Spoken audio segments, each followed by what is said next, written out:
Oh, today was an interesting day. To make a long story short, I fumbled the bag. I fumbled, but I recovered pretty well. I'll explain what I mean. So my class was scheduled to start at 8 a.m. this morning, and I got there on time. I saw that my teacher and observer was still teaching, and I thought his class had run over. And I thought, okay, no problem. He'll be done 5 minutes after 8, 10 after 8, and then I'll just go in. So I was expecting to go into an empty room, and then the students would come in, and then the observer. But now, unbeknownst to me, he was teaching a 2-hour-long class, which I didn't know was even a thing at this school. So it's 8:15, 8:20. He comes out. Oh, you are here. I said, yeah, I've been waiting for you to get done. He said, oh, no, I've been waiting for you to come in.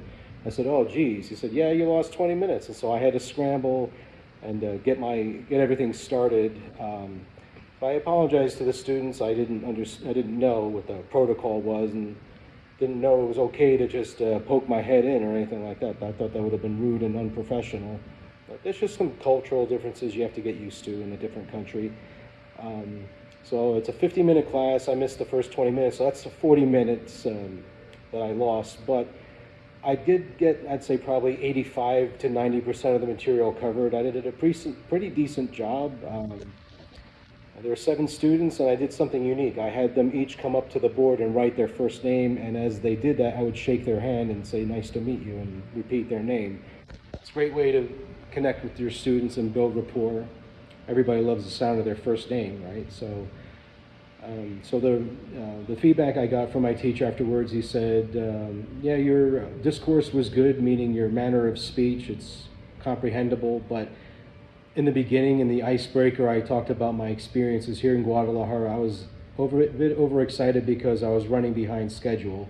So the students didn't really understand, my rapid fire speech at the beginning, but as the lesson progressed, I made sure the class was pretty interactive. I did a good job of calling students out by name to read parts of the book, parts of the passages, and they had a pretty good handle on the material. I commended them on that. I said, you guys did a good job with the material. I was impressed, and I also, at the end of every class, I've only taught 2, but I always make it a point to thank them for voluntarily learning English at their own expense. They're not compelled to be there, they're not obligated, they're doing this on their own accord and they're paying for it. So I really appreciate that about these students. This is a nice school.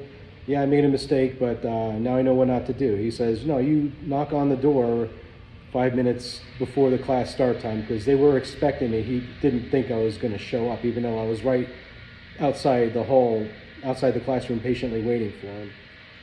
These are lessons learned. It goes with the territory.